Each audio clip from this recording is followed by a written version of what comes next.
안녕하세요. 핵심만 쏙쏙 알려주는 영어 강사 레나쌤입니다. 오늘은 영어의 문장 성분에 대해 배워볼 텐데요. 먼저 문장 성분이란 무엇일까요? 문장 성분이란 하나의 문장을 완성시키기 위해 필요한 기본 요소들을 말해요. 예를 들어 그냥 라면이라고 하면 문장이 아닌 하나의 단어예요. 마찬가지로 그냥 맛있다 라고 한다면 뭐가 맛있는지 우리는 알 수가 없죠. 맛있는 라면 또한 문장이 아니라 단순히 단어를 두 개 나열한 것이에요. 위 단어들을 올바른 자리에 배치해 하나의 문장을 완성시키면 라면은 맛있다가 되는데 이것이 바로 문장이에요. 또 다른 예시로는 그냥 책을 이라고 한다면 책을 읽을 건지 빌릴 건지 누가 읽는 건지 우리는 알 수가 없어요. 마찬가지로 위 단어들을 올바른 자리에 배치해 하나의 문장을 완성시키면 나는 책을 읽는다가 되는데 이것이 바로 완전한 문장이에요. 이제 본격적으로 이 완전한 문장을 이루기 위한 필수 성분 4가지에 대해 알아볼 텐데요. 영어는 우리말과 다르게 위치어, 즉 각각의 단어들이 어디에 위치해 있는지에 따라 해석이 달라지는 언어이기 때문에 그 단어들의 위치를 파악하는 것이 아주 중요해요. 우리말은 은는이가, 을를과 같은 조사가 있기 때문에 단어의 위치에 상관없이 의미를 알 수 있어요. 예를 들어 나는 너를 좋아해. 나는 좋아해, 너를 나는 좋아해. 셋 다 무슨 말인지 알아듣는데 문제가 없죠.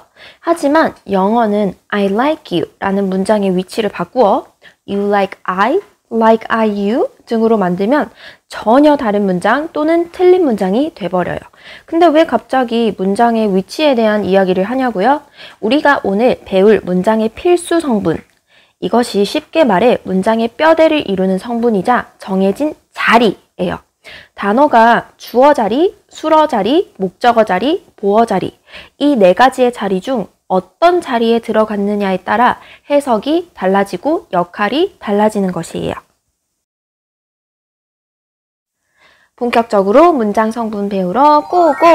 먼저 주어, 영어로는 subject. 주어는 문장의 주인, 주체를 말해요. 그리고 옆에 문장의 오형식에서 보이는 것과 같이 문장의 맨 앞에 위치해요. 물론 예외인 경우도 있지만 대체적으로 문장의 맨 앞부분에 위치한 것이 주어이며 이 주어 자리에 들어간 말은 끝에 은는이가를 붙여 해석해주면 됩니다. 예문 한번 볼게요. We arrived at the airport. 우리는 공항에 도착했다. 여기에서 주어는 we, 우리는 Music is an important part of people's lives. 음악은 사람들의 삶의 중요한 부분이다. 여기에서 주어는 music, 음악은. Lena teacher teaches English. 레나 쌤은 영어를 가르친다. 여기에서 주어는 Lena teacher, 레나 쌤은. My friend gave me a present for my birthday. 내 친구가 나의 생일에 선물을 주었다. 여기에서 주어는 my friend, 내 친구가. Dancing makes me happy. 춤추는 것은 나를 행복하게 만든다. 여기에서 주어는 dancing, 춤추는 것은. 이것처럼 문장에서 누가, 무엇이 이것을 나타내는 말을 주어라고 하고 이 주어 자리에 들어간 말은 은는이가를 붙여 해석해주면 됩니다. 다음으로는 수러, 영어로는 predicate. 수러라는 말은 아마 처음 들어보는 학생들도 많을 텐데요. 이 수러 자리에는 동사만 쓸 수 있기 때문에 보통 동사, the, verb라고 많이 표기해요. 수러는 앞서 배운 주어의 동작이나 상태를 나타내는 말이에요.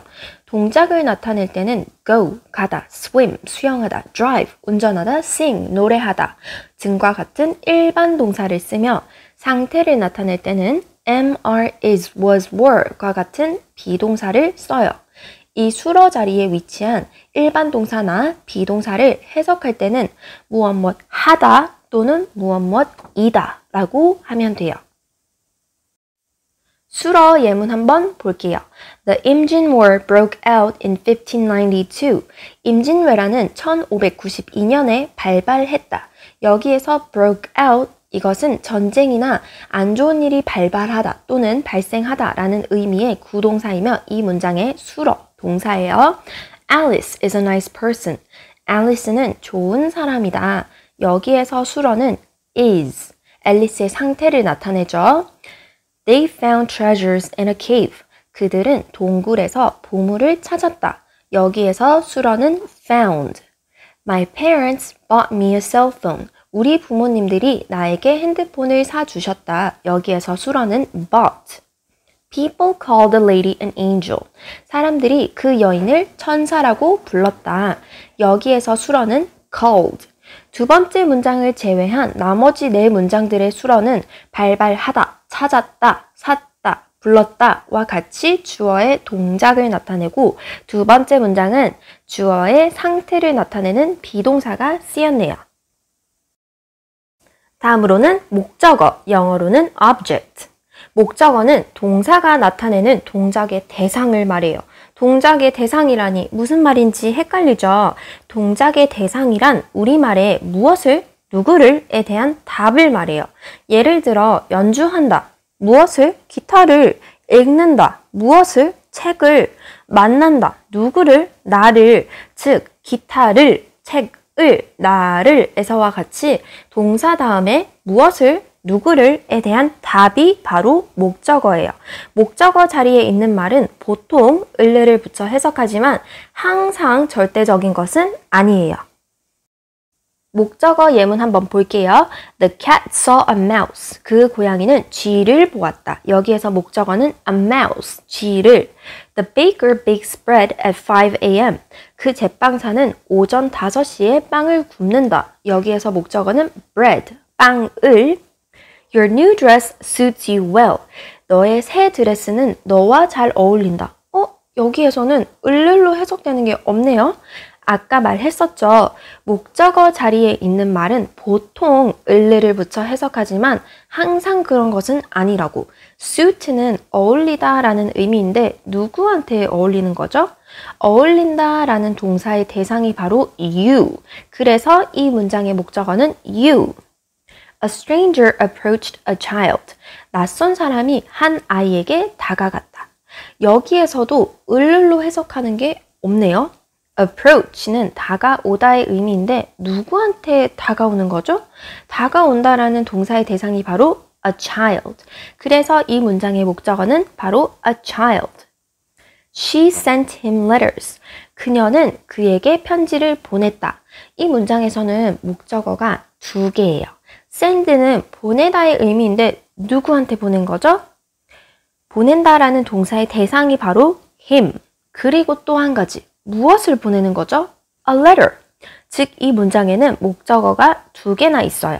추후 올라올 영상에서 자세하게 사형식 문장에 대해 다룰 테니 지금은 목적어가 두 개가 있는 문장도 있구나 정도만 알고 있으면 돼요. 마지막으로 People call New York the Big Apple. 사람들은 뉴욕을 the Big Apple 이라고 부른다. 여기에서 목적어는 New York, 뉴욕을. 다음으로 보어. 영어로는 compliment. 보어는 보충 설명해 주는 말이에요. 문장에서 주어 또는 목적어를 보충 설명해 주는데 SVC 이 형식 문장에서는 주어를 보충 설명해 줘요.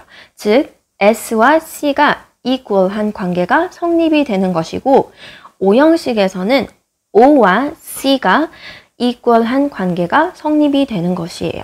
예문을 한번 볼게요. I am a teacher. 나는 선생님이다. 주어는 I 그리고 a teacher은 주어에 대한 보충 설명해주는 보어예요. 내가 선생님이고 선생님이 나. 즉 S는 C 관계가 성립이 되죠. This sauce tastes sweet. 이 소스는 달콤한 맛이 나. 여기에서 주어는 this sauce 그리고 sweet은 주어에 대한 보충 설명해주는 보어. 이 소스가 달콤하고 달콤한 게 이 소스. S는 C 관계가 성립이 되죠. 위 두 문장은 보어가 주어를 보충 설명해주는 역할을 하고 있어요. 다음 두 문장 볼게요. She keeps her desk tidy. 그녀는 그녀의 책상을 잘 정돈된 상태로 유지한다. 여기에서 목적어는 her desk 그리고 tidy는 목적어에 대한 보충 설명해주는 보어예요. 그녀의 책상이 깔끔하고 깔끔한 게 그녀의 책상. O는 C 관계가 성립이 되죠. They painted the roof red. 그들은 그 지붕을 빨간색으로 칠했다. 여기에서 목적어는 the roof 그리고 red는 목적어에 대한 보충 설명해주는 보어예요. 그 지붕이 빨간색이고 빨간색이 그 지붕, O는 C 관계가 성립이 되네요. 이 두 문장은 보어가 목적어에 대한 보충 설명을 해주는 예문이었어요. 즉, 보어 자리에 들어오는 말들은 주어나 목적어의 성질이나 상태에 대해 보충 설명해주는 역할을 해요. 그렇다면 주동, 목, 보, 주어, 동사, 목적어, 보어 외에 나머지는 뭔가요?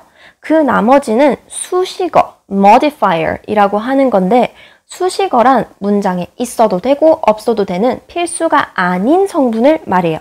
수식어는 쉽게 말해 문장을 더 맛깔나게 꾸며주는 말이에요. 앞서 살펴본 예문들을 통해 어떤 부분이 수식어인지 알려줄게요. Music is an important part of people's lives. Music, 주어, is, 동사, an important part, 보어. 음악은 중요한 부분이다. 이렇게만 해도 문장이 완성이 되지만 뭔가 부가적인 설명이 더 있으면 문장이 더 자세하고 멋있어지겠죠? 여기에서 수식어는 바로 of people's lives.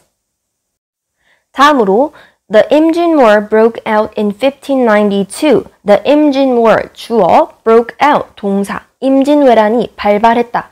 이렇게만 해도 문장이 완성되지만 조금 더 자세한 정보가 있으면 더 좋겠죠? 그 역할을 하는 게 바로 수식어예요. 여기에서는 바로 in 1592, 1592년에 They found treasures in a cave. They, 주어, found, 동사, treasures, 목적어. 그들은 보물들을 찾았다. 이렇게만 해도 문장이 완성. 그렇지만 여기에 in a cave라는 조금 더 자세한 정보를 주는 수식어가 있으면 문장이 조금 더 풍부해지겠죠. The baker bakes bread at 5 a.m. The baker, 주어, bakes, 동사, bread, 목적어. 그 제빵사는 빵을 굽는다. 이렇게만 해도 문장이 완성. 그렇지만 여기에 at 5 a.m. 이라는 수식어를 더해줬네요. 마지막으로 Your new dress suits you well. Your new dress, 주어, suits, 동사, you, 목적어. 너의 새 드레스는 너에게 어울린다. 이렇게만 해도 문장이 완성. 근데 여기에 well, 잘 이라는 수식어를 더해서 문장을 꾸며주었네요. 위 예문에서처럼 시간, 장소, 방법 등에 대해서 조금 더 자세한 정보를 주는 말을 수식어라고 하고 이 수식어는 문장에 있어도 되고 없어도 돼요. 문장 성분 총 정리할게요. 영어의 문장의 뼈대를 이루는 성분은 총 4개. 그리고 이 성분들은 자리라고 했죠. 어떤 자리에 어떤 단어가 들어가냐에 따라서 해석과 역할이 달라지는 거예요. 먼저 주어는 문장의 주인이고 있는 이가를 붙여 해석해요. 다음으로 수어 또는 동사는 주어가 하는 동작이나 주어의 상태를 나타내며 무엇 하다 또는 무엇이다 라고 해석해요. 목적어는 동사의 대상, 즉 무엇을, 누구를에 대한 답이 목적어고 보통 목적어 자리의 단어들은 을에게를 붙여 해석해요. 하지만 항상 그런 것은 아니라는 것 꼭 기억해 주세요. 마지막으로 보어는 보충 설명해 주는 말이며 문장에 따라 주어를 보충 설명해 줄 때도 있고 목적어를 보충 설명해 줄 때도 있어요. 마지막으로 quiz time! 잠시 일시 정지를 한 뒤 다음 두 문장의 성분을 맞춰보세요. 답은 더보기란에 적어둘게요. 이것으로 오늘 수업 끝!